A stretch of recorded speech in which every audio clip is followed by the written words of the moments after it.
Hello प्यारे साथियों, तो क्या हाल है आप सभी के? आशा कर रहा हूँ भैया सब बढ़िया होंगे और अपनी पढ़ाई में एकदम बढ़िया, लीन, दुरुस्त, एकदम बढ़िया तरीके से लगे होंगे मतलब अपनी पढ़ाई में भाई। और अपनी पढ़ाई को आप लोग एकदम बेहतरीन तरीके से करते रहो भाई, क्योंकि भाई पढ़ाई एकमात्र सहारा है। अगर आप मिडिल क्लास फैमिली से हो तो पढ़ाई एकमात्र सहारा है। पढ़ाई के सिवा आप अगर कुछ और करना चाह रहे हैं तो भाई संभव नहीं है कि आप अगर उस फैमिली से बिलॉन्ग करते हैं जहाँ पर और कुछ करने की कैपेबिलिटी नहीं है, सिर्फ़ और सिर्फ़ एक यही चारा है जिससे आप उभर कर अपनी अगली पीढ़ी को और कुछ करवा सकते हैं, ठीक है? तो इसलिए आपको पढ़ना पड़ेगा, ठीक है? तो इसलिए आप अपनी पढ़ाई को बहुत बेहतरीन तरीके से आगे बढ़ाते रहिए और पढ़ते रहिए, ठीक है? तो आज हम लोग क्या देख रहे होंगे भैया, राजनीतिक दल देख रहे होंगे, पॉलिटी की आज ये संभवतः लास्ट क्लास होगी। मतलब आज पॉलिटी जो हम लोग की पूर्णतः समाप्त हो जाएगी, ठीक है? तो चलिए हम लोग देखते हैं इसमें हमारा पहला प्रश्न क्या है। भारत में किसी दल को राष्ट्रीय दल बनाने हेतु पूर्व चुनाव में कम से कम कितना प्रतिशत वोट प्राप्त होना चाहिए भाई? 4 या इससे अधिक राज्यों को वैध वोट का 10%, 4 या इससे अधिक राज्यों को वैध वोट का 4%, 2 राज्यों के वैध वोट का 15%, आधे से ज़्यादा राज्यों के वैध वोटों का 6%, उपयुक्त में से कोई नहीं है, एक से अधिक। भाई ये ऑप्शन नंबर ई जो है इसमें हमारा सही हो जाएगा। किस प्रकार से वो चलिए हम लोग देखते हैं। निर्वाचन प्रतीक यानी कि आरक्षण और आवंटन आदेश 1968 यथा संशोधित के अनुसार किसी राजनीतिक दल को राष्ट्रीय दल के रूप में निर्वाचन आयोग द्वारा तभी स्वीकृति प्रदान की जाती है जबकि निम्नलिखित 3 शर्तों में से कोई एक पूरी हो।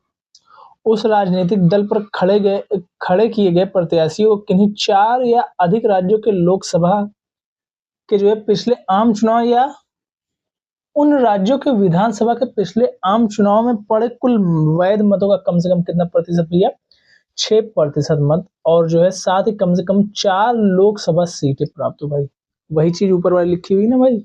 तो ये कम से कम उसको प्राप्त होने चाहिए, तभी जो है ये संभव है कि भाई उसको ये चीज हो पाएगा, ठीक है?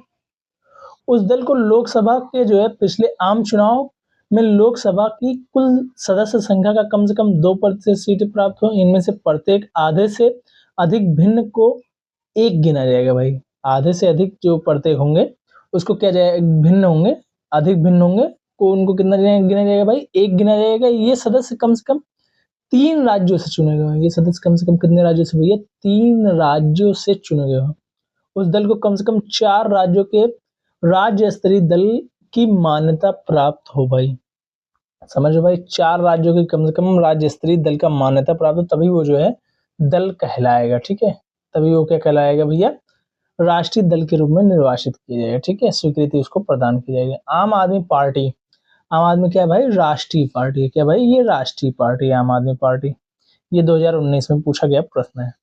आम आदमी पार्टी अब एक राष्ट्रीय पार्टी है। दिसंबर 2022 में घोषित गुजरात विधानसभा चुनाव परिणामों के आधार पर आम आदमी पार्टी ने 4 राज्यों में राज्य स्तरीय दल की अर्हता प्राप्त कर लेने के आधार पर राष्ट्रीय दल की मान्यता हेतु दावा किया था तथा इस संदर्भ में निर्वाचन आयोग द्वारा अप्रैल 2023 में जारी सूचना के तहत अब इसे राष्ट्रीय पार्टी का दर्जा प्राप्त हो गया। वर्तमान में विकल्प बी सही है अगर अब के अकॉर्डिंग हम लोग बातें करेंगे, ठीक है? अब इस ये जो है क्या भाई, ये राष्ट्रीय जो है पार्टी का दर्जा अब इसको जो है मिल चुका है, ठीक है?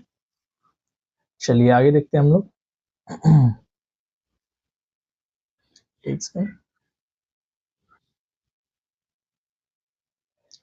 उस राजनीतिक दल का नाम बताइए जो मिली जुली केंद्र सरकार का हिस्सा नहीं है लेकिन जिसका सदस्य 13वीं लोकसभा का स्पीकर चुना गया है। ये भाई 2020 में पूछा गया था, उस हिसाब से ये थोड़ा सा इंपॉर्टेंट था, लेकिन अभी जो ये फिलहाल उतना इंपॉर्टेंट नहीं है, ठीक है? संबंधों पर विचार कीजिए, मतलब राजनीतिक दलों के संबंधों पर विचार करना है, ठीक है? जन प्रतिनिधित्व अधिनियम 1951 राजनीतिक दलों के पंजीकरण का प्रावधान करता है। राजनीतिक दलों का पंजीकरण निर्वाचन आयोग करता है। राष्ट्रीय हाँ राष्ट्रीय स्तर पर राजनीतिक दल वह है जिसे जो है 4 या 4 से अधिक राज्यों की मान्यता प्राप्त हो। ये भी सही है, ये भी सही भाई, ठीक है? पहला वाला भी संभवतः सही है।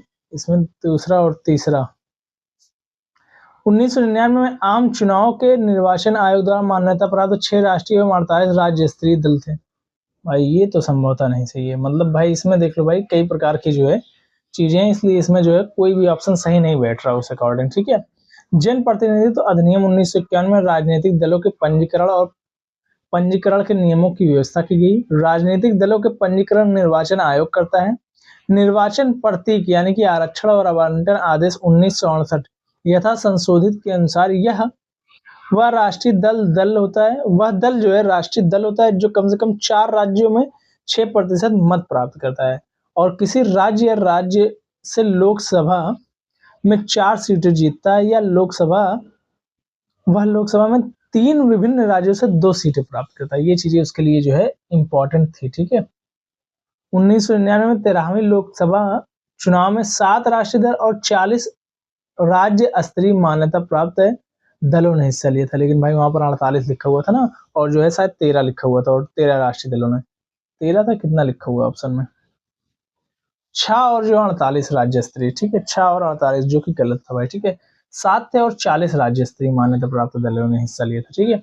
वर्तमान में 6 राष्ट्रीय दल हैं, आम आदमी party, Bahujan Samaj party, Bharatiya Janata party, communist party of India यानी कि मार्क्सिस्ट जिसे कहा जाता है, इंडियन नेशनल कांग्रेस, नेशनल जो है पीपुल्स जो है party, national people's party, Indian national congress, communist party of India, Bahujan Samajwadi party, Bharatiya Janata party, आम आदमी पार्टी। ये जो है टोटल अभी 6 राष्ट्रीय दल हैं, ठीक है। सूची 1 को जो है हमको किससे मिलाना है भैया? सूची 2 से जो हमको मिलाना है। सूची 1 को सूची 2 से हमको मिलाना है, ठीक है। राजनीतिक दल और उसकी स्थापना वर्ष, भारतीय कम्युनिस्ट पार्टी ये जो है भाई 1964 में ही मार्क्सवाद, भारतीय कम्युनिस्ट पार्टी, ये देख रहे हो भाई मार्क्सवाद वाली है और ये दूसरी है। इसकी स्थापना कब हुई थी? तो इसकी स्थापना जो है 1925 में हुई थी। कब हुई थी भैया? 1925 में हुई थी। बहुजन समाज पार्टी की स्थापना जो है भैया कब होती है इसकी स्थापना? तो इसकी स्थापना 1984 में होती है। कब होती है भाई? 1984 में। ऑल इंडिया तृणमूल कांग्रेस की स्थापना जो है 1964 करने, हाँ भाई 1998 में होती है। कब होती है? 1998 में होती है। ऑल इंडिया तृणमूल कांग्रेस की स्थापना जो है 1998 में। भारतीय कम्युनिस्ट पार्टी 1964 में मार्क्सवाद वाली, और भारतीय कम्युनिस्ट पार्टी जो आजादी के टाइम वाली थी वो 1925 में हुई थी। बहुजन समाज पार्टी ये 1984 में। ऑल इंडिया तृणमूल कांग्रेस जो है ये 1998 में, ठीक है भैया। ऑप्शन नंबर 20 प्रकार जो है हमारा वो सही हो जाता है। संविधान संशोधन से अब हम लोग प्रश्न देखेंगे। संवैधानिक प्रावधान के संशोधन का प्रावधान किसमें दिया गया है भैया? तो वह जो है भैया अनुच्छेद 368 में दिया गया होगा। इसी से ऑप्शन सीधा लगा दोगे, भाग जो है 20, ठीक है, अनुच्छेद 368 में। चलिए आगे देखते हैं। संवैधानिक संशोधन प्रक्रिया को भाई, अच्छा मैंने कहा 368 से लगा देंगे ना, देखो 368 दो जगह दिया हुआ है, भाग 21 में और भाग 20। तो भाग 20 368, ये याद रखना, भाग 20 368 में भाई, भाग 20 और 368 में क्या दिया गया है? संविधान संशोधन दिया गया हुआ है। इसमें कंफ्यूज मत हो जाना कि ऐसा नहीं ऐसा है। संवैधानिक संशोधन प्रक्रिया को परिभाषित करने के लिए भारत के संविधान के भाग 20 के अनुच्छेद 368 में 3 प्रकार के संशोधन प्रदान किए गए। साधारण बहुमत द्वारा, संसद के विशेष बहुमत से, संसद के जो है विशेष बहुमत के साथ साथ कम से कम आधे राज्यों के विधानमंडलों के अनुमोदन से। ये 3 प्रकार के जो है संशोधन दिए गए हुए हैं। साधारण बहुमत द्वारा संशोधन किया जा सकता है, संसद के विशेष बहुमत द्वारा संशोधन किया जा सकता है संविधान में, और किसके द्वारा भैया? संसद के विशेष बहुमत के साथ साथ कम से कम आधे राज्यों के विधानमंडलों के अनुमोदन से जो है संशोधन किया जा सकता है।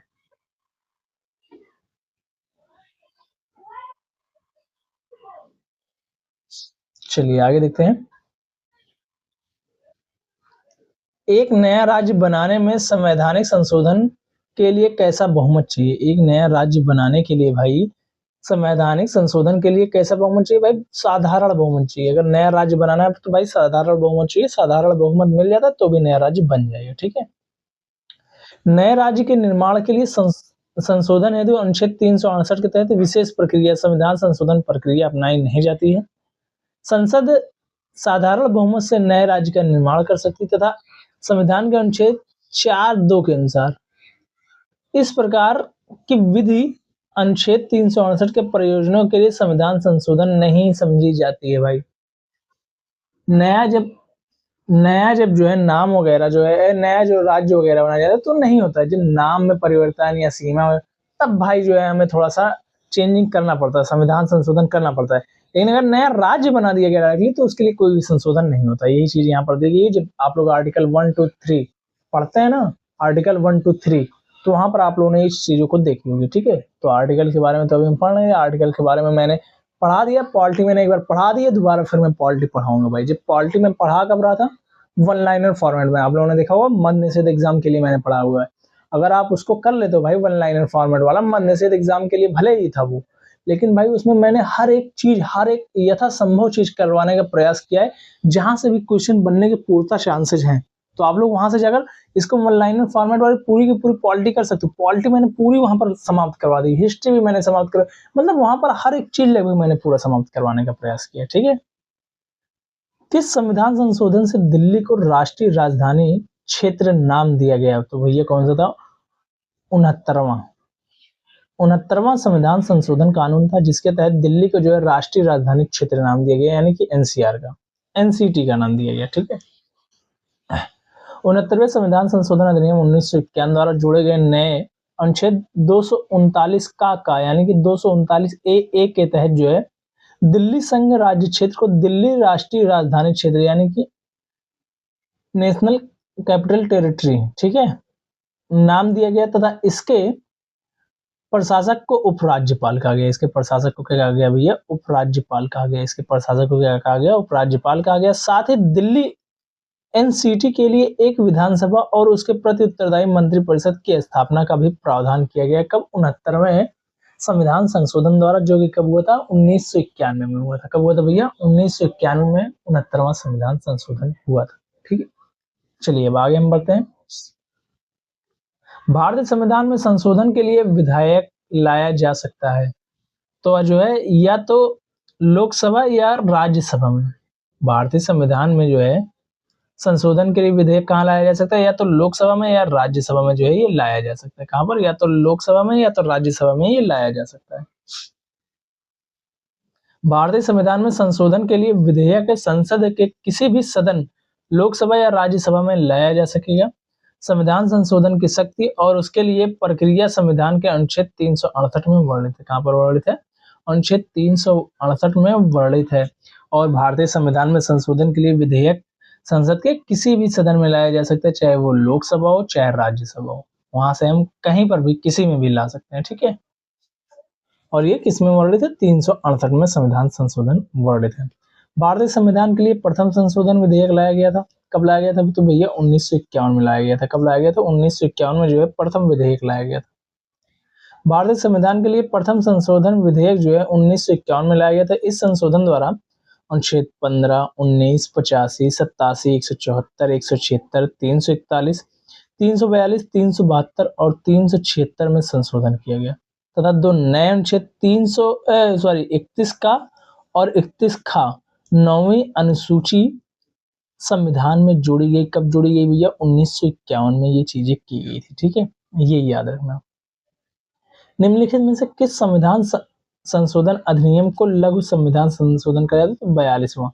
भाई ये मत याद रखना, देखो मैंने कहा ये याद रखना, मैंने इस चीज को और इस चीज को याद करने को कहा था। और ये अनुच्छेद 331 का और 31 खा, इसको याद करने के लिए कहा था। ये बीच वाला नहीं, ये बीच वाला नहीं पूछेगा भाई, एकदम श्योर हूं नहीं पूछेगा। ठीक है, ये सिर्फ पूछेगा कि भारतीय संविधान के लिए प्रथम संशोधन, तो 1951 ये पूछ सकता है भाई, लेकिन ये बीच वाला नहीं पूछेगा। ये सिर्फ पूछेगा 31 का और 9वीं अनुसूची कब जोड़ी गई? तो 1951 में प्रथम संविधान संशोधन के द्वारा जोड़ी गई थी। ठीक है, और संविधान संशोधन अधिनियम को लघु संविधान कहा जाता है तो 42वें संविधान संशोधन को। ठीक है, वर्ष 1976 में हुए 42वें संविधान संशोधन द्वारा संविधान के बहुत सारे मौलिक प्रावधानों को बदलने की कोशिश की गई, इसलिए इसे लघु संविधान की संज्ञा दी गई। अब आगे क्या है भाई? 42वें संविधान संशोधन में निम्नलिखित कथनों पर विचार कीजिए। ठीक है,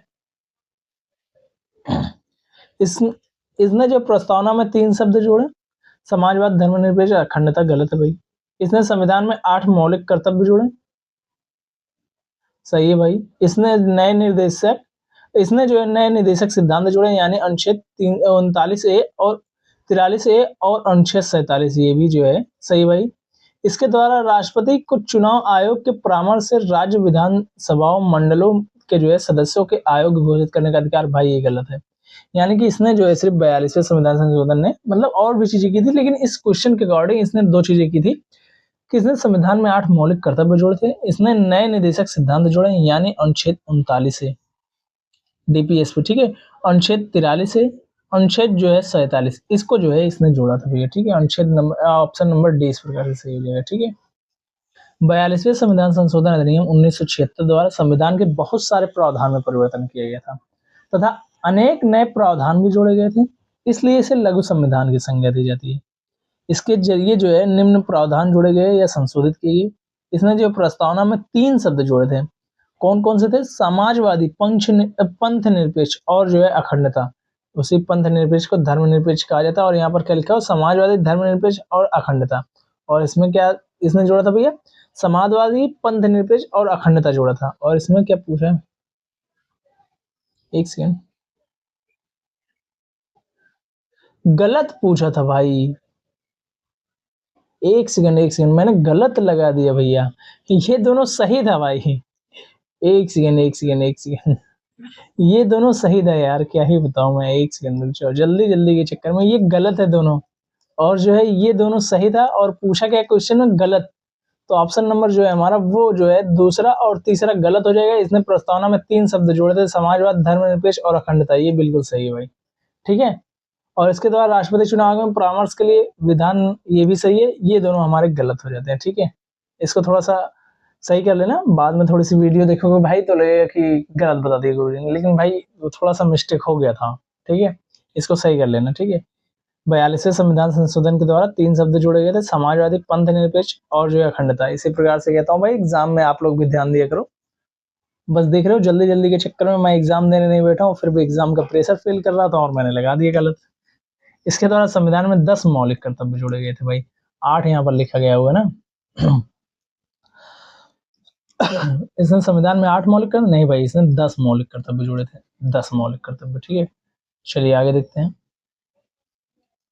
3 नए नीति निर्देशक सिद्धांत जोड़े गए थे, सामान्य न्याय और जो है निःशुल्क विधि सहायता अनुच्छेद 39 से, उद्योगों के प्रबंध के कर्मकारों का भाग लेना अनुच्छेद 43A में, पर्यावरण एवं संरक्षण और संवर्धन तथा वन एवं वन्य जीवों की रक्षा अनुच्छेद 48 है, ठीक है। ये 3 नए नीति निर्देशक सिद्धांत जोड़े गए थे। इसके द्वारा अनुच्छेद 192 को प्रतिस्थापित कर राष्ट्रपति को चुनाव आयोग के परामर्श से राज्य विधानसभाओं मंडलों के सदस्यों को आयोग घोषित करने का अधिकार प्रदान किया गया था।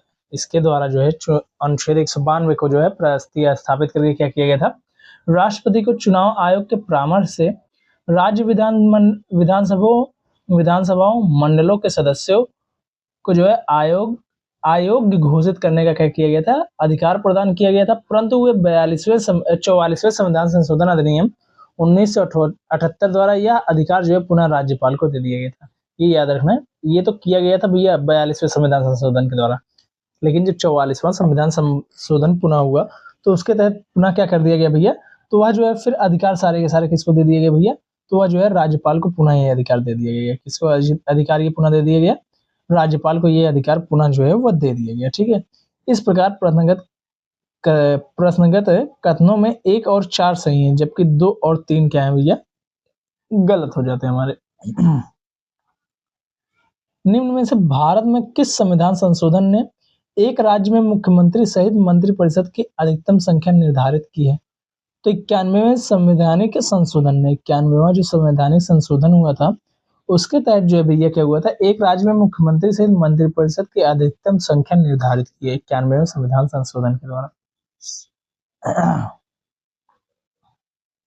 91वां संविधान संशोधन अब देखो हुआ कब था भाई? तो 91वां संविधान संशोधन अधिनियम 2003 द्वारा संविधान के अनुच्छेद 164 में जोड़े गए खंड 1 का के तहत यह उपबंधित है कि किसी राज्य की मंत्रिपरिषद में मुख्यमंत्री सहित मंत्रियों की कुल संख्या उस राज्य की विधानसभा के सदस्यों की कुल संख्या के 15% से अधिक जो है नहीं होगी। क्या होगी भैया? विधानसभा के जो है सदस्यों की कुल संख्या के जो है 15% से अधिक नहीं होगी, परंतु किसी राज्य में मुख्यमंत्री सहित मंत्रियों की संख्या जो है 12 से कम नहीं होगी। मतलब भाई 12 से कम भी नहीं होगी और जो है भैया 15 से जो है 15% से जो है अधिक भी नहीं होगी। ठीक है, तो ये बात जो है मायने रखती है। ठीक है, मतलब कि थोड़ा सा इंपॉर्टेंट हो जाती है। मंत्रिपरिषद की संख्या को किस संवैधानिक संशोधन या संवैधानिक सॉरी किस संवैधानिक संशोधन द्वारा लोकसभा सदस्यों का जो है संख्या प्रतिशत 15% तय कर दिया गया? तो 91वां संविधान संशोधन हुआ था, जिसके तहत जो है लोकसभा सदस्यों की संख्या जो है 15% तय कर दी गई थी। ठीक है, भारत, अब राजभाषा से क्वेश्चन हम लोग देख रहे होंगे। भारत के संविधान का कौन सा अनुच्छेद देवनागरी लिपि में हिंदी को संघ की सरकारी भाषा के रूप में मान्यता देता है? तो वह कौन सा हो जाएगा? अनुच्छेद 343। अनुच्छेद 343 क्या कहता है भैया कि जो है देवनागरी लिपि में हिंदी को संघ के सरकारी भाषा के रूप में मान्यता देता है। अनुच्छेद 343 कितना भैया? अनुच्छेद 343। संविधान के अनुच्छेद 343 का संबंध संघ की राजभाषा से है। इसके अनुसार संघ की राजभाषा हिंदी और लिपि देवनागरी होगी। राजभाषा यानी कि ऑफिशियल लैंग्वेज के संबंध में प्रावधान संविधान के भाग 17 में दिए गए। ये याद रखना किस भाग में है? तो भैया भाग 17 में है। ऑफिशियल लैंग्वेज के संबंध में प्रावधान किसमें है संविधान के? तो भाग 17 में है ये भैया। ठीक है, भारतीय संविधान की 8वीं अनुसूची में मान्य सरकारी भाषाओं की संख्या कितनी? भाई इनमें से कोई भी नहीं है भाई। 18 थी, जो कि अब कितनी हो गई? 22 हो गई है। 92 संविधान संशोधन 2003 से पूर्व संविधान की 8वीं अनुसूची में भाषाओं की संख्या कितनी थी भैया? 18 थी, जो अब जो है 92 संविधान संशोधन द्वारा अब कितनी हो गई है? 22 हो गई है। याद रखना किस अनुसूची में भाषा के बारे में दिया गया हो? तो 8वीं अनुसूची में भाषा के बारे में दिया गया हुआ है। किस अनुसूची में भैया? 8वीं अनुसूची में भाषा के बारे में दिया गया हुआ है, जो कि जो है 2003 से पहले कितनी थी? 18 थी। अब लेकिन फिलहाल कितनी हो गई है? तो अब 92वें संविधान संशोधन के तहत जो है 22 भाषाएं हो गई। स्थानीय स्वशासन सामुदायिक विकास कार्यक्रम प्रारंभ हुआ था, तो वह जो है 2 अक्टूबर 1959 को प्रारंभ हुआ था। 2 अक्टूबर 1959 को जो है ये प्रारंभ हुआ था। क्या हुआ था प्रारंभ भैया? तो यह जो है सामुदायिक विकास कार्यक्रम प्रारंभ हुआ था। क्या प्रारंभ हुआ था? सामुदायिक विकास कार्यक्रम। ये कब प्रारंभ हुआ था? 2 अक्टूबर 1959 को प्रारंभ हुआ था, जिसका उद्देश्य क्या था? भारत में ग्रामीण समुदायों का समग्र विकास था। क्या था भैया? कम्युनिटी डेवलपमेंट प्रोग्राम का प्रारंभ कब हुआ था? 2 अक्टूबर 1952 को किया गया था, जिसका उद्देश्य क्या था? भारत में ग्रामीण समुदायों का समग्र विकास था। क्या था भैया? भारत में जो है ग्रामीण समुदायों का समग्र विकास करना था। पंचायत के चुनाव कराने हेतु निर्णय कौन लेता है भैया? तो वह जो है चुनाव आयोग लेता है। कौन लेता है भैया? चुनाव आयोग जो है पंचायत के चुनाव कराने हेतु निर्णय लेता है। ये इस टाइम प्रश्न पूछा जा सकता है भाई, क्योंकि यूपी में चुनाव नहीं हो रहे हैं अभी पंचायत वाले। ठीक है, तो ये इंपॉर्टेंट है थोड़ा सा। पंचायतों यानी कि स्थानीय स्वशासन को संविधान की जो है 7वीं अनुसूची में राज्य सूची की प्रविष्टि 5 का विषय माना जाता है, यानी कि प्रविष्टि 5 का विषय जो है माना जाता है। इस प्रकार पंचायत राज्य सरकार का विषय है। संविधान के अनुच्छेद 243 का, ये इंपॉर्टेंट है, अनुच्छेद 243 गा के अनुसार किसी राज्य का विधानमंडल विधि द्वारा पंचायतों की संरचना हेतु उपबंध कर सकेगा। साथ ही अनुच्छेद 243 टा यानी कि 4 243 टा यानी कि 4 के अनुसार किसी राज्य का विधानमंडल विधि द्वारा पंचायतों के निर्वाचन से संबंधित सभी विषयों के संबंध में उपबंध कर सकेगा। जबकि पंचायत के चुनाव कराने हेतु निर्णय जो है भैया राज्य निर्वाचन आयोग लेता है। पंचायती राज प्रणाली किस सूची में है भैया? तो राज्य सूची में। राज्य सूची, संघ सूची, समवर्ती सूची, ये तीनों इंपॉर्टेंट है, इनको जरूर से देख कर जाना। पंचायती राज प्रणाली कहाँ पर है भैया? तो ये राज्य सूची का विषय होता है। ठीक है, पंचायती राज प्रणाली। चलिए, पंचायती राज विषय भैया, तो वह जो भैया राज्य सूची पर का विषय है भैया। पंचायत पंचायत के चुनाव कराने हेतु निर्णय किसके पास होता है भाई? चुनाव आयोग के पास होता है। ये देखो प्रश्न वही फिर से पूछा गया है। पंचायती राज व्यवस्था में एक सेकंड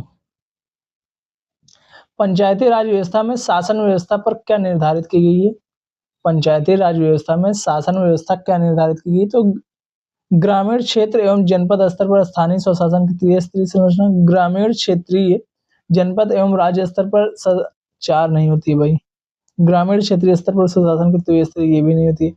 ग्रामीण स्तरीय स्वशासन की भाई ऑप्शन नंबर ए ही इसमें सही है कि ग्रामीण, क्षेत्रीय और जनपद स्तर पर स्थानीय स्वशासन की त्रिस्तरीय संरचना। ठीक है, इसकी व्याख्या हम लोग देखते हैं। संविधान के अनुच्छेद 243 बी, संविधान के अनुच्छेद 243 बी, 243 खा जिसको कहा जाता है, के अनुसार पंचायती राज व्यवस्था में स्थानीय स्वशासन त्रिस्तरीय, ग्राम स्तर, मध्यवर्ती यानी कि खंड स्तर, जिला स्तर, किंतु मध्यवर्ती स्तर पर पंचायत का उस राज्य में गठन नहीं किया जा सकेगा जिसकी संख्या 20 लाख से अधिक नहीं है। ये याद रखना, किंतु मध्यवर्ती स्तर का जो पंचायत का है, किंतु मध्यवर्ती स्तर पर जो है पंचायत का उस राज्य में गठन नहीं किया जा सकेगा जिसकी जनसंख्या कितनी है भैया? 20 लाख से अधिक नहीं है भाई। ये बात याद रखने योग्य और इम्पोर्टेंट भी है। ठीक है, सीडीपी और एनईएस के पुनर्गठन के लिए 1957 में एनडीसी द्वारा स्थापित समिति का नाम बताएं जिसने जो है ग्रामीण स्थानीय सरकार की त्रिस्तरीय प्रणाली का सुझाव दिया था। तो बलवंत राय मेहता समिति ने। किसने दिया था भैया? बलवंत राय मेहता समिति ने ये दिया था। किसने दिया था भाई? बलवंत राय मेहता समिति ने। सीडीपी और एनईएस के पुनर्गठन के लिए 1957 में एनडीसी द्वारा स्थापित समिति का नाम बताइए जिसने ग्रामीण स्थानीय सरकार की त्रिस्तरीय प्रणाली का सुझाव दिया था। वो कौन थे भैया? बलवंत राय मेहता समिति थी। कौन थी? बलवंत राय मेहता समिति थी। वर्ष 1952 में प्रारंभ सामुदायिक विकास कार्यक्रम यानी कि सीडीपी और वर्ष 1953 में प्रारंभ राष्ट्रीय विस्तार योजना एनईएस के पुनर्गठन के लिए राष्ट्रीय विकास परिषद द्वारा बलवंत राय मेहता की अध्यक्षता में समिति का गठन वर्ष 1957 में किया गया था। कब किया गया था? बलवंत राय मेहता समिति जो थी उसका गठन कब किया गया था भैया? तो वर्ष 1957 में किया गया था। ये भी डेट याद रखना कि इसका गठन कब किया गया था बलवंत राय मेहता समिति का। तो वर्ष 1957 में इसका गठन किया गया था। इस समिति ने क्या भैया? ग्रामीण क्षेत्रों में त्रिस्तरीय, जिला स्तर, ब्लॉक स्तर और ग्राम स्तर। ये याद रखना कौन कौन सा स्तर होता है। इस प्रकार से भी क्वेश्चन पूछे गए हैं कि किस स्तर, मतलब जैसे ब्लॉक स्तर के बजाय कुछ और स्तर दे देगा, जनपद स्तर देगा, ये कुछ भी ऐसे दे सकता है। तो ये याद रखना, जिला स्तर, ब्लॉक स्तर, ग्राम स्तर। पंचायत प्रणाली विकेंद्रीय प्रणाली की अनुशंसा की थी। भारत में पंचायती राज की अनुशंसा के लिए बनी समिति के अध्यक्ष कौन थे? बलवंत राय मेहता जी थे। ठीक है, चलिए इसकी व्याख्या देखते हैं हम लोग। भारत में त्रिस्तरीय पंचायती राज व्यवस्था की स्थापना की सिफारिश बलवंत राय मेहता समिति ने 1957 में की थी। समिति की सिफारिशों के आधार पर ही राजस्थान की विधानसभा ने सितंबर 1959 में पंचायती राज अधिनियम पारित किया था। राजस्थान की विधानसभा ने कब पारित किया था? सितंबर 1959 में ही पारित कर दिया था। क्या? पंचायती राज अधिनियम। अधिनियम के प्रावधानों के अनुरूप पंडित जवाहरलाल नेहरू ने अक्टूबर 1959 को राजस्थान के नागौर जिले में पंचायती राज का उद्घाटन किया। ये याद रखना कि भाई आखिरकार सबसे पहले पंचायती राज ये लागू कहाँ पर हुआ था, किस जिले में? तो नागौर जिले में हुआ था। कहाँ पर हुआ था भैया? नागौर जिले में जो है पंचायती राज का उद्घाटन हुआ था अक्टूबर 1959 में। ठीक है, अधिनियम के अनुरूप पंडित जवाहरलाल नेहरू ने कर दिया था। ठीक है, इसके अतिरिक्त पंचायतों के सुधार के लिए वर्ष 1977 में अशोक मेहता समिति, वर्ष 1985 में जीवी के राव समिति तथा वर्ष 1986 में डॉक्टर एल.एम. सिंघवी समिति का भी गठन किया गया। ये समितियों के डेट याद रखना कि 1977 में क्या किया गया था? अशोक मेहता समिति आई थी। किसी के लिए भैया? पंचायतों के सुधार के लिए आई थी। और जो 1985 में जीवी के राव समिति भी आई थी। 1900 कब भैया? 85 में। ठीक है, और जो है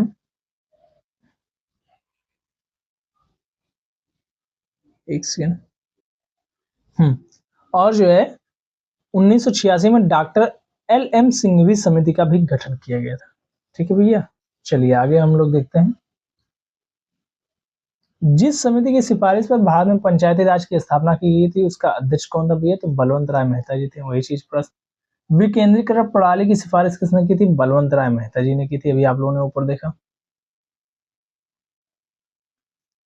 निम्नलिखित में से किस कमेटी या फिर आयोग ने न्याय पंचायत बनाने की सिफारिश की थी भैया? तो वह किसने की थी? अशोक मेहता कमेटी ने। अशोक मेहता कमेटी जो थी इसने क्या सिफारिश की थी भैया? न्याय पंचायत बनाने की सिफारिश की थी। इसने क्या सिफारिश की थी भैया? न्याय पंचायत बनाने की सिफारिश की थी। चलिए आगे देखते हैं हम लोग। अशोक मेहता समिति का गठन वर्ष 1977 में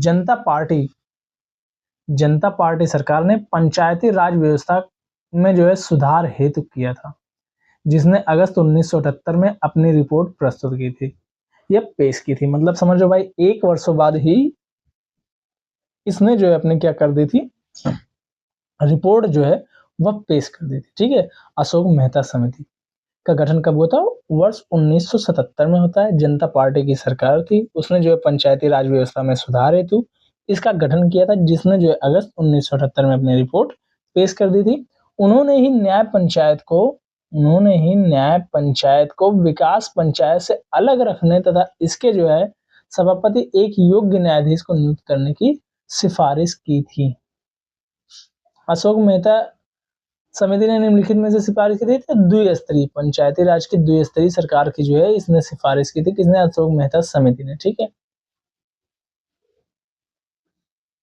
वर्ष 1977 में गठित अशोक मेहता समिति ने अगस्त 1978 में अपनी रिपोर्ट प्रस्तुत की थी, जिसमें पंचायती राज के जो है त्रिस्तरीय प्रतिमान के स्थान पर द्विस्तरीय प्रतिमान की संस्तुति की थी। इसमें जो है जनपद स्तर पर जिला परिषद तथा 15,000 से 20,000 जनसंख्या यानी कि गांवों के समूह पर मंडल पंचायत के गठन का सुझाव दिया गया था भैया। ठीक है, अशोक मेहता समिति के द्वारा। पंचायती राज का प्रावधान जो है लक्ष्य है। पंचायती राज का प्रावधान लक्ष्य भैया तो ग्रामवासियों के जो है शक्ति का विकेंद्रीकरण। ग्रामवासियों के शक्ति का विकेंद्रीकरण ये जो है पंचायती राज का जो है प्रावधान लक्ष्य है। ठीक है, प्रधान लक्ष्य है। भाई मैं प्रावधान इतने देर से कह रहा हूँ। पंचायती राज का जो है प्रधान लक्ष्य क्या भी है? तो यह जो ग्रामवासियों में जो है शक्ति का विकेंद्रीकरण, ग्रामवासियों में जो है शक्ति का विकेंद्रीकरण, ये क्या भाई? पंचायती राज का प्रधान लक्ष्य। पंचायती राज का प्रधान लक्ष्य जो है ग्रामवासियों में शक्ति एवं जो है सत्ता का विकेंद्रीकरण है। पंचायती राज का प्रधान लक्ष्य क्या भैया? ग्रामवासियों में शक्ति एवं सत्ता का विकेंद्रीकरण है, जिससे वे अपनी आवश्यकताओं के अनुरूप नीतियां बना सकें और लागू कर सकें। ये जो है पंचायती राज का प्रधान लक्ष्य है भैया। पंचायती राज का मुख्य उद्देश्य क्या है भैया? तो जनता को जो है विकास के प्रशासन में प्रतिभाग करने योग्य बनाना।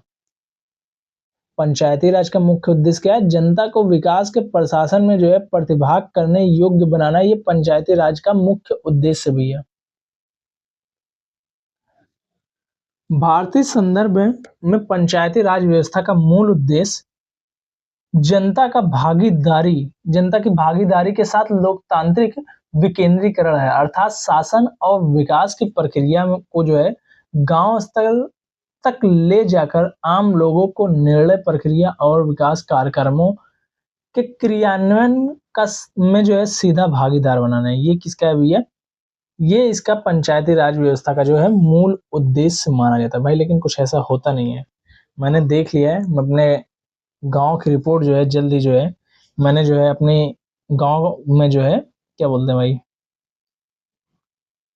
गांव के लिए जो है भाई मैंने कई जगहों पर जो है चीजें डाल रखी हैं। जैसे मैंने सीएम योगी हेल्पलाइन जो वेबसाइट है उस पर भी मैंने अपनी डाल रखी है, और जो है भैया मैंने पीएमओ वाली साइट पर भी डाल रखा है कि मेरे गांव में ये समस्याएं हैं और इस पर कोई भी अधिकारी वगैरह कोई भी कार्य नहीं हो रहा है गांव में। मतलब बेसिक स्ट्रक्चर नहीं है। ठीक है, जैसे बेसिक स्ट्रक्चर मतलब वही गांव के खड़ंजे नहीं सही है, नालियां नहीं सही है। इसके लिए मैंने कई एप्लीकेशन डाल रखे हैं, लेकिन कोई सुनने को तैयार नहीं है। मैंने वीडियोज़ भी डाल रखी हैं, वीडियोज़ कह रहा हूँ भाई, एप्लीकेशन भी डाल रखे हैं 2 3 मेरे गाँव से 2-3 लोग और डाल रखे हैं, लेकिन कोई भी उसका प्रभाव नहीं पड़ रहा है भाई। कोई भी अधिकारी जाँच करने अभी तक नहीं आया, ना देखने आया कि वाक़ई सही है या गलत है ऐसा है। क्या ही बताएँ आज के समय में क्या हो रहा है। ये लोग सिर्फ़ बना देते हैं कुछ ना कुछ लेकिन होता कुछ नहीं है। सरकार की पंचायती राज प्रणाली की प्रमुख विशेषताएँ क्या हैं? सरकार की पंचायती राज प्रणाली की प्रमुख विशेषताएँ क्या हैं भैया? तो इनमें से सभी सही हैं। इनमें सरकार की 3 श्रेणियाँ होती हैं, ठीक है? इसका लक्ष्य गाँवों को सामाजिक और आर्थिक न्याय प्रदान करना है। जिला परिषद में इसके सदस्य के रूप में कुछ सांसद होते हैं। जिला परिषद में इसके सदस्य के रूप में क्या होते हैं भैया? कुछ सांसद होते हैं, ठीक है? ये इसमें सभी सही हैं। चलिए इसकी व्याख्या हम लोग देखते हैं। पंचायती राज प्रणाली के तहत स्थानीय स्तर पर त्रिस्तरीय शासन की व्यवस्था की गई है। ग्राम स्तर, ब्लॉक स्तर यानी कि क्षेत्र पंचायत पर व जिला स्तर, ठीक है? पंचायती राज का उद्देश्य स्थानीय ग्रामीण समुदाय को सामाजिक आर्थिक न्याय प्रदान करना है। संविधान के अनुच्छेद 243 गा के तहत राज्य विधानमंडलों द्वारा विधि के माध्यम से जिला स्तर की परिषदों में वहां के सांसदों के सदस्य होने का प्रावधान किया गया हुआ है भैया, ठीक है? चलिए आगे देखते हैं हम लोग।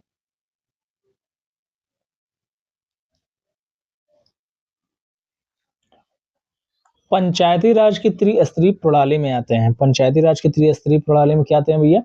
तो ग्राम पंचायत आते हैं, क्षेत्र पंचायत समिति आता है, जिला परिषद। ये जो है ऑप्शन नंबर डी जो है हमारा ये सही हो जाएगा। ग्राम पंचायत आते हैं, क्षेत्र पंचायत समिति आती है, जिला परिषद। इतनी चीजें जो हमारी जो है पंचायत राज की त्रिस्तरीय प्रणाली में आते हैं। ब्लॉक स्तर पर पंचायत समिति है, तो क्या भैया? प्रशासनिक प्राधिकरण है। क्या भैया? प्रशासनिक प्राधिकरण है। ब्लॉक स्तर पर पंचायत समिति, ब्लॉक स्तर पर पंचायत समिति क्या भैया? प्रशासनिक प्राधिकरण है, ठीक है? इसकी व्याख्या हम लोग देखते हैं।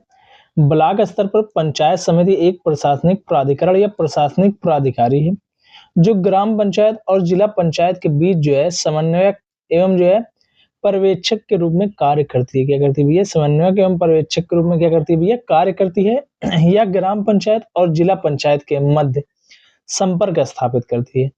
क्षेत्र पंचायत में निर्वाचित सदस्यों द्वारा अपने में से एक प्रमुख, एक ज्येष्ठ उप प्रमुख और एक कनिष्ठ उप प्रमुख चुने जाते हैं। भाई ये इंपॉर्टेंट है कि क्षेत्र पंचायत में निर्वाचित सदस्यों द्वारा अपने में से क्या भैया? एक प्रमुख, एक ज्येष्ठ उप प्रमुख तथा एक जो है कनिष्ठ उप प्रमुख चुने जाते हैं।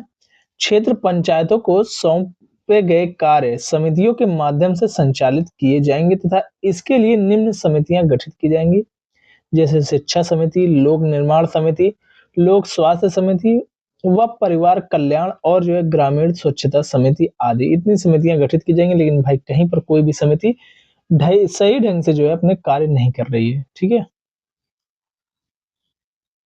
चलिए आगे देखते हैं हम लोग।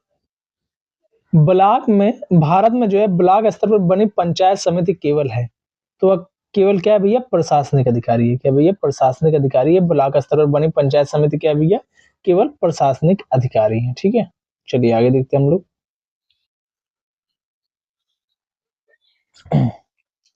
पंचायती राज संस्थाओं में 29 कार्यों की सूची किस अनुच्छेद के तहत दी गई है? पंचायती राज संस्थाओं को जो 29 कार्यों की जो सूची है भैया वो किस अनुच्छेद के तहत दी गई है भैया? तो अनुच्छेद 243 जी के तहत दी गई। किसके तहत भैया? अनुच्छेद 243 जी के तहत जो है पंचायती राज संस्थाओं को जो है 29 कार्यों की सूची दी गई हुई है। कितने कार्यों की? 29 कार्यों की सूची किस के तहत दी गई? अनुच्छेद 243 जी के तहत दी गई हुई है। पंचायती राज संस्थाओं को 29 कार्यों की सूची अनुच्छेद जो है 243 जी के अंतर्गत दी गई है। अनुच्छेद 243 जी यानी कि 243 जिसको छा कहते हैं के अनुसार पंचायतों को आर्थिक विकास और सामाजिक न्याय के लिए योजनाएं तैयार करने तथा आर्थिक विकास और सामाजिक न्याय की ऐसी योजनाओं को जो उन्हें सौंपी जाएं, जिनके अंतर्गत वे योजनाएं भी हैं जो ग्रामीण अनुसूची में क्या है भैया? सूचीबद्ध विषयों के संबंध में है, क्रियान्वित करने का उत्तरदायित्व सौंपा गया है। भाई मतलब समझो 29 विषय टोटल इसको दे दिए गए होंगे। ये इतना इंपॉर्टेंट नहीं क्या क्या विषय है, ये सब बीच की चीजें जानने योग्य नहीं है। ये सिर्फ आप लोग जानना कि 243 जी या फिर 246 छाप लोगों ने यहाँ पर देखिए, ठीक है। संविधान के भाग 9 व 11 11वीं अनुसूची को 73वें संविधान संशोधन अधिनियम 1992 द्वारा जोड़ा गया था। इसमें पंचायत से संबंधित 29 विषयों की सूची वर्णित है। ये याद रखना कि भाग 9 संविधान का भाग 9 और 11वीं अनुसूची, संविधान का भाग 9 और 11वीं अनुसूची को किसके द्वारा 73वां संविधान संशोधन अधिनियम हुआ था। कब हुआ था? 1992 में। कब हुआ था भैया? 1992 में 73वां संविधान संशोधन हुआ था। कब? 1992 में। इसके तहत क्या जोड़ा गया था? भाग 9 और 11वीं अनुसूची जोड़ी गई थी, जिसके तहत क्या किया गया था? पंचायतों को जो है भैया 29 कार्यों की सूची जो है, पंचायतों से संबंधित 29 कार्यों की सूची वर्णित है जिसमें, ठीक है। 73वें संविधान संशोधन 1992 के तहत भाग 9 और 11वीं अनुसूची को जोड़ा गया था। पंचायती राज को किस संवैधानिक संशोधन के आधार पर संवैधानिक दर्जा प्राप्त है भैया? तो वह जो है 73वां संविधान संशोधन 1992 के तहत प्राप्त है, ठीक है। भारतीय संविधान के किस संशोधन में पंचायती राज संस्थाओं को संवैधानिक होता है? तो वह जो है 73वां संविधान संशोधन 1992 के तहत। अनुच्छेद 243 जे के अंतर्गत पंचायतों के लेखा प्रबंधन से संबंधित नियम कौन बताता है? तो वह जो है राज्य विधानमंडल बनाता है। कौन बनाता है भैया? बनाता है तो राज्य विधानमंडल जो है ये बनाता है। अनुच्छेद 243 जे के अंतर्गत पंचायतों के लेखा प्रबंधन से संबंधित नियम कौन बनाता है? राज्य विधानमंडल भैया। संविधान के अनुच्छेद 243 कह लो इसको या फिर 243 जे कह लो, में प्रावधानित है कि किसी राज्य का विधानमंडल विधि द्वारा पंचायतों द्वारा लेखे रखे जाने और ऐसे लेखाओं की संपरीक्षा करने के बारे में उपबंध कर सकेगा। अतः 243 जे के अंतर्गत पंचायतों में जो है लेखा प्रबंधन से संबंधित नियम एवं राज्य विधानमंडल द्वारा बनाए जाते हैं। चलिए आगे देखते हैं हम लोग। भाई ये क्या हो गया? चलो छोड़ो, जाने दो, दे रहा है, देने दो उसको, हट गया। लो भाई, निम्नलिखित में से किसका निर्माण पंचायती राज व्यवस्था के तहत हुआ था? निम्नलिखित में से किसका निर्माण जो है पंचायती राज व्यवस्था के तहत हुआ था? तो भैया ग्राम पंचायत है। ग्राम पंचायत का निर्माण जो है पंचायती राज व्यवस्था के तहत हुआ था। ये आप लोगों को बता ही चुका हूँ पहले ही भाई मैं। पंचायती राज लोकतांत्रिक विकेंद्रीकरण की व्यवस्था है। संविधान के भाग 9 के अंतर्गत अनुच्छेद 243 से 243 के तहत पंचायत से संबंधित प्रावधानों का उल्लेख है। वर्ष 1957 में बलवंत राय मेहता समिति द्वारा प्रस्तुत रिपोर्ट में लोकतांत्रिक विकेंद्रीकरण की योजना प्रस्तुत की गई, जिसमें जो है त्रिस्तरीय पंचायती राज पद्धति की सिफारिश की गई। इसमें गांव स्तर पर ग्राम पंचायत, ब्लॉक स्तर पर पंचायत समिति तथा जिला स्तर पर जिला परिषद है। ब्लॉक गांव स्तर पर क्या भैया? ग्राम पंचायत, ब्लॉक स्तर पर पंचायत समिति तथा जिला स्तर पर क्या है? जिला परिषद है। इस सिफारिश को स्वीकार कर 2 अक्टूबर 1959 को, इस सिफारिश को स्वीकार कर 2 अक्टूबर 1959 को नागौर में जो है पंचायती राज व्यवस्था का उद्घाटन पंडित जवाहरलाल नेहरू द्वारा किया गया। 2 अक्टूबर 1959 को नागौर में जो है पंचायती राज व्यवस्था का उद्घाटन जो है पंडित जवाहरलाल नेहरू द्वारा किया गया। गैरतलब है कि 73वें संविधान संशोधन अधिनियम 1992 में जो है पंचायती राज संस्थाओं को संवैधानिक दर्जा प्राप्त हुआ था। अभीष्ट विकल्प सी सही है भैया। 73वें संविधान संशोधन अधिनियम के तहत पंचायती राज संस्थाओं को चुनाव लड़ने के लिए न्यूनतम आयु जो है कितनी थी भैया? 21 वर्ष आवश्यक है। 73वें संविधान संशोधन द्वारा पंचायती राज संस्थाओं को संवैधानिक दर्जा प्राप्त हुआ था। इस संशोधन के तहत किसी व्यक्ति के लिए पंचायत सदस्य बनने की न्यूनतम आयु 21 वर्ष है। कितनी भैया? 21 वर्ष है। सफलतापूर्वक कार्य हेतु पंचायती राज को पूरे सहयोग की जरूरत पड़ती है। सफलतापूर्वक कार्य हेतु पंचायती राज को पूरे सहयोग की जरूरत पड़ती है। तो स्थानीय जनता की किसकी पड़ती है भैया? स्थानीय जनता की जो है वो सहयोग की जरूरत पड़ती है। स्थानीय जनता जब सहयोग करेगी भाई तभी सारी की सारी चीजें हो पाएंगी, ठीक है। पंचायती राज को सफलतापूर्वक कार्य करने के लिए स्थानीय जनता के पूर्ण सहयोग की आवश्यकता होती है। बिना जन भागीदारी की पंचायती राज का स्वप्न साकार नहीं हो सकता। भारत में पंचायती राज प्रतिनिधित्व करता है तो भैया ये सभी मतलब शक्तियों के विकेंद्रीकरण, लोगों की हिस्सेदारी, सामुदायिक विकास, इन सभी का जो है ये प्रतिनिधित्व करता है भैया। चलिए आगे देखते हैं हम लोग। भारत में पंचायती राज की स्थापना ग्रामीण जनता के सर्वांगीण विकास के लिए की गई है। यह शक्तियों के विकेंद्रीकरण, लोगों की भागीदारी और सामुदायिक विकास का प्रतिनिधित्व करता है। पंचायती राज को हालिया स्थान के अंतर्गत स्वशासन की इकाई के रूप में संगठित किया गया।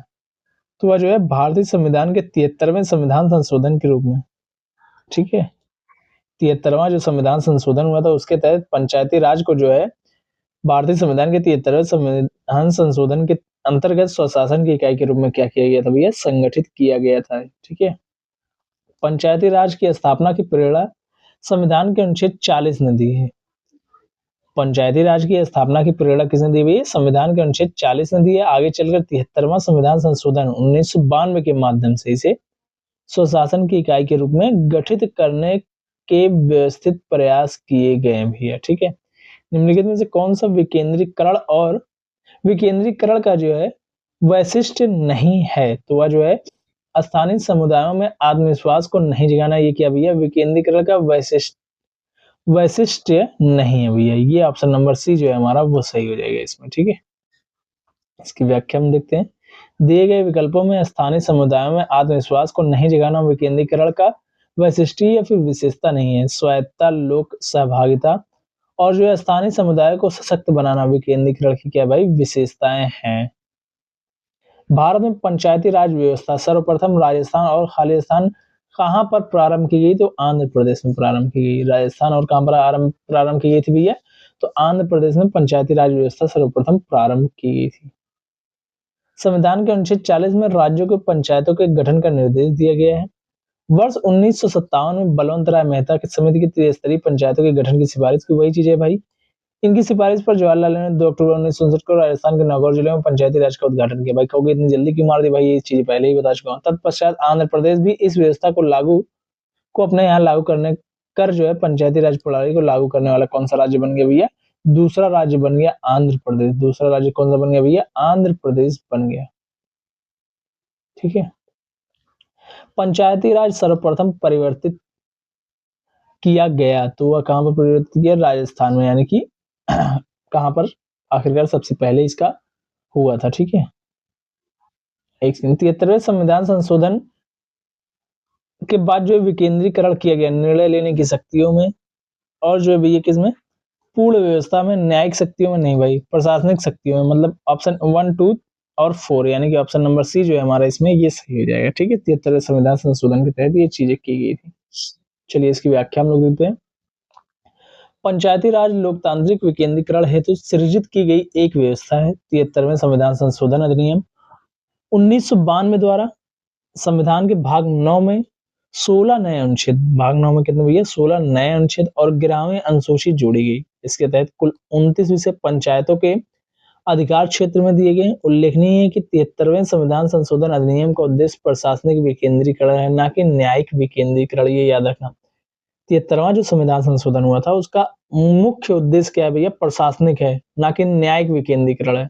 उसका मुख्य उद्देश्य क्या था, प्रशासनिक विकेंद्रीकरण था 73वें संविधान संशोधन का, ना कि न्यायिक है था भैया, ठीक है। इस व्यवस्था के संवैधानिक तौर पर अस्तित्व में आने के पश्चात भारत में न्यायपालिका के स्वरूप में कोई अंतर नहीं आया। इस प्रकार यह स्पष्ट है कि 73वां संविधान संशोधन अधिनियम न्यायिक विकेंद्रीकरण हेतु विधिक आधार नहीं प्रदान करता। इन विषयों में कार्य करने हेतु प्रशासनिक अधिकार भी जो है प्रदान किए गए हैं, ठीक है। किस राज्य में पंचायती राज नहीं है, तो प्रयुक्त में से कोई नहीं है, एक से अधिक में जो है क्या भैया, पंचायती राज नहीं है। अब देखो किस किस में नहीं है। भारतीय संविधान के अनुच्छेद 243 अड़ा के खंड 2 के अनुसार पंचायती राज संबंधी प्रावधान नागालैंड, मेघालय, मिजोरम राज्य तथा मणिपुर राज्य ऐसे प्रतिनिधि क्षेत्र में जहां जिला परिषदें विद्यमान है लागू नहीं होगा। अतः विकल्प ई सही होगा, प्रयुक्त में से एक से अधिक सही हो जाएगा, ठीक है।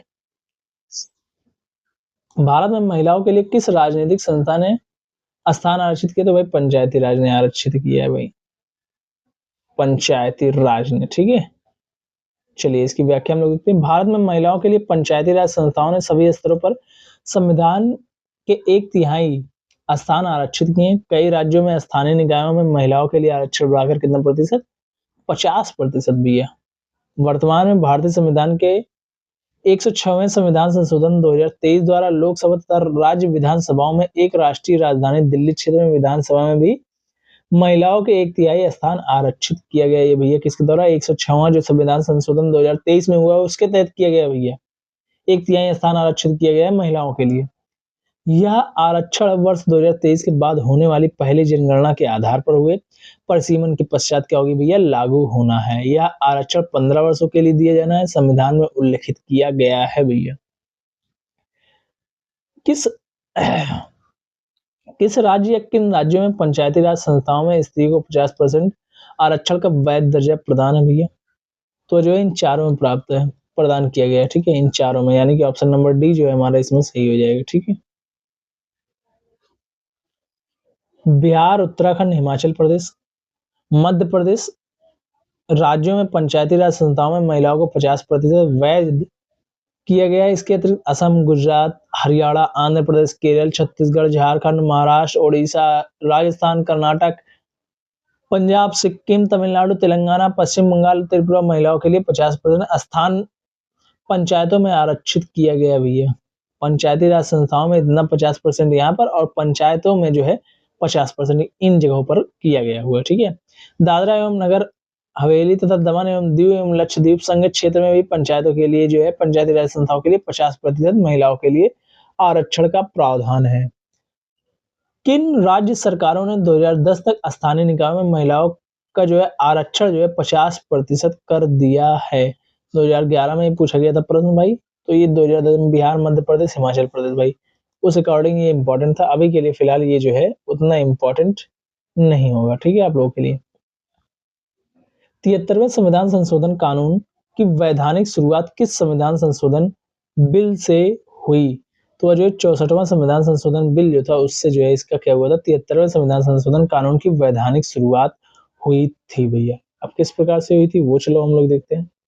पंचायती राज संस्थाओं को संवैधानिक दर्जा प्रदान करने वाले 73वें संविधान संशोधन अधिनियम की वैधानिक शुरुआत मूलतः 64वें संविधान संशोधन विधेयक बिल द्वारा हुई थी। इस बिल को तत्कालीन प्रधानमंत्री राजीव गांधी ने मई 1989 में लोकसभा में प्रस्तुत किया था। हालांकि यह विधेयक राज्यसभा से पारित न होने के कारण विपगत हो गया था। तत्पश्चात 72वां संविधान संशोधन विधेयक 1991 संसद के दोनों सदनों द्वारा पारित होकर 73वें संविधान संशोधन अधिनियम 1992 के रूप में अधिनियमित हुआ था।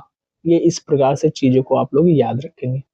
किस संवैधानिक संशोधन द्वारा पंचायती राज संस्थाओं को संवैधानिक दर्जा प्राप्त? 73वां भाई, ये तो बता चुका हूँ। संविधान में 73वां संविधान संशोधन पंचायती राज प्रणाली से, ठीक है। ब्लॉक स्तरीय निकाय, एक पंचायत समिति किस स्तर पर पंचायती राज संरचना का संचालन करती है? तो ब्लॉक स्तरीय निकाय पर। किस पर भैया? ब्लॉक स्तरीय निकाय पर ये करती है। एक पंचायत समिति किस स्तर पर? तो ब्लॉक स्तरीय स्तर निकाय पर एक पंचायती राज संरचना का क्या करती है भैया? संचालन करती है, ठीक है। चलिए आगे देखते हैं हम लोग। 73वें संविधान यानी कि संशोधन अधिनियम जो था 73वां हमारा 1992 में हुआ था, के प्रावधानों के आलोक में जो है बिहार पंचायती राज अधिनियम 2006 को अधिनियमित किया गया है। इसके अधीन ग्राम स्तर पर ग्राम पंचायत, प्रखंड स्तर पर पंचायत समिति तथा जिला स्तर पर जिला परिषद गठित होती है। ये याद रखना जरूर से, बिहार के लिए थोड़ा सा काफी ज्यादा इंपॉर्टेंट हो जाएगा। भारत में इनमें से कौन सा विषय पंचायती राज संस्थाओं की शक्तियों के अंतर्गत नहीं आता है? तो न्यायिक पुनरीक्षण, ठीक है, जुडिशियल रिव्यू जो है ये नहीं आता है। ये पंचायती राज संस्थाओं के अंतर्गत भारत में नहीं आता है। जुडिशियल रिव्यू, क्या भैया? जुडिशियल रिव्यू, ठीक है। चलिए आगे देखते हैं हम लोग। न्यायिक पुनर्वीक्षण पंचायती राज संस्थाओं की शक्तियों के अंतर्गत नहीं आता है। यह सर्वोच्च तथा उच्च न्यायालय की क्या है भैया? शक्तियां हैं। पंचायतों की वित्तीय स्थिति की समीक्षा के लिए राज्य सरकार प्रत्येक 5 वर्ष में क्या गठित करती है भैया? तो वित्त आयोग गठित करती है। क्या करती है? वित्त आयोग गठित करती है भैया। पंचायतों की वित्तीय स्थिति की समीक्षा के लिए राज्यपाल प्रत्येक 5 वर्ष की समाप्ति पर वित्त आयोग गठित करती है। संविधान के अनुच्छेद 243 झ के तहत राज्यपाल को वित्त आयोग के गठन का अधिकार प्राप्त है। भाई ये याद रखना कि संविधान के किस अनुच्छेद के तहत राज्यपाल को वित्त आयोग गठन करने का अधिकार प्राप्त है? तो अनुच्छेद जो है 243 झ के तहत। किसके तहत भैया? अनुच्छेद 243 झ के तहत इसको ये अधिकार प्राप्त है। पंचायतों की वित्तीय स्थिति की समीक्षा के लिए कौन अधिकृत है भैया? तो जो है राज्यपाल द्वारा गठित वित्त आयोग जो है ये अब यह अधिकृत है।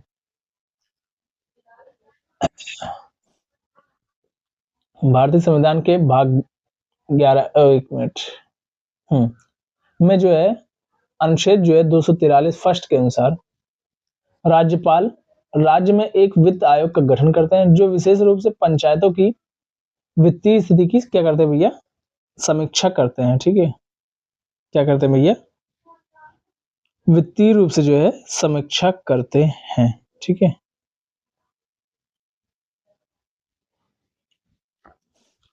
चलिए आगे देखते हैं भाग 9 में। ठीक है, ये चीज दी गई है। अब आगे क्या है, कहाँ गया भाई, समीक्षा करते हैं और राज्यपाल को सिफारिशें देने के लिए अनधिकृत होते हैं। वही चीजें ऊपर वाली जो चीजें हैं वही यहाँ पर दी गई है। ठीक है, वित्त आयोग और जो है आयोग जो है 243 वाई के तहत राज्य की नगर पालिकाओं के वित्तीय स्थिति की भी समीक्षा करता है भैया। एक सेकंड भाई, अभी कितने क्वेश्चन इसमें बचे हुए हैं, एक सेकंड। चलो अब देखते हैं यहाँ पर निम्नलिखित में से कौन सा कार्य स्थानीय स्वशासन के अधिकार क्षेत्र में नहीं आता है भैया, तो सार्वजनिक अनुशासन का रख रखाव, ये जो है स्थानीय स्वशासन के क्षेत्र में नहीं आता। सार्वजनिक स्वास्थ्य आता है, स्वच्छता आता है, जनोपयोगी सेवाएं आती हैं, ये सब कुछ। ठीक है, लोक व्यवस्था का अनुरक्षण स्थानीय स्वशासन से संबंधित नहीं है। लोक व्यवस्था का अनुरक्षण राज्य सरकार से संबंधित है, जबकि जन स्वास्थ्य स्वच्छता का प्रबंधन, सड़कें तथा पुल, आर्थिक और सामाजिक विकास योजना, अग्निशमन आदि स्थानीय स्वशासन से संबंधित है। अनुच्छेद 243 छह पंचायतों की शक्तियां, प्राधिकार और उत्तरदायित्व से तथा अनुच्छेद 243 बा नगर पालिकाओं आदि की शक्तियों, प्राधिकारों और उत्तरदायित्व से क्या है भैया, संबंधित है। ये याद रखना कि किससे किसका अधिकार जो है वो संबंधित है। ठीक है, ये जरूर से याद रखना। निम्नलिखित में से किसे सामुदायिक विकास में पहले कार्यक्रम के रूप में स्थापित किया गया था, तो सहयोग आंदोलन को। किसको भैया, सहयोग आंदोलन को। ठीक है, भारत में सामुदायिक विकास के लिए सर्वप्रथम सहकारिता आंदोलन 19वीं शताब्दी के उत्तरार्ध में प्रारंभ किया था। इसके लिए कोऑपरेटिव सोसाइटी एक्ट 1904 पारित किया गया था। इसके लिए क्या पारित किया गया था, कोऑपरेटिव सोसाइटी एक्ट 1904 जो है ये पारित किया गया था। इस कार्यक्रम का मुख्य उद्देश्य सामुदायिक विकास कार्यक्रम का सहयोग करना था। प्रश्न में असहयोग आंदोलन शब्द का प्रयोग हिंदी वर्जन में किया गया, जो कि गलत है। कोऑपरेटिव मूवमेंट होना चाहिए था, कोऑपरेशन मूवमेंट होना चाहिए था। ठीक है, अंग्रेजी में इसका प्रयोग। अब देखो यहाँ पर मिलान करना है, मिलान के लिए तो भाई पूरी चीजें दी नहीं गई, तो हम लोग डायरेक्ट आंसर इसका देखते हैं। इसका क्या देखेंगे भैया, डायरेक्ट जो है हम लोग आंसर देख रहे होंगे। ठीक है, पंचायती राज से संबंधित कुछ समितियां, बलवंत राय मेहता समिति 1957 में भैया, अशोक मेहता समिति 1977 से 78 में, जेवी के राव समिति 1985 में, एमएल सिंघवी समिति जो भैया ये 1986 में, सीएच हनुमंत राव समिति 1984 में, पीके तुंगमन समिति 1988 में। ये जो है पंचायती राज से संबंधित प्रमुख समितियां थी। कब कब इनका गठन हुआ था। ठीक है, अब कुछ वर्गों के लिए विशेष उपबंध यहाँ से हम लोग कल कर रहे होंगे। आज काफी लंबी क्लास आप लोगों की हो गई है, 1 घंटे के आसपास की क्लास हो गई, जिससे आप सभी लोग बोर हो जाएंगे, मैं समझ रहा हूँ। कल 1 घंटे की और क्लास भाई, फिर पॉलिटी आप लोगों की पूर्णतः समाप्त। ठीक है, तो थैंक यू सो मच, मिलते हैं नेक्स्ट क्लास में। तब तक के लिए बाय, टाटा, सी यू। और क्लास कैसी लगी आप सभी लोग कमेंट करके जरूर से बताइएगा। Thank you so much.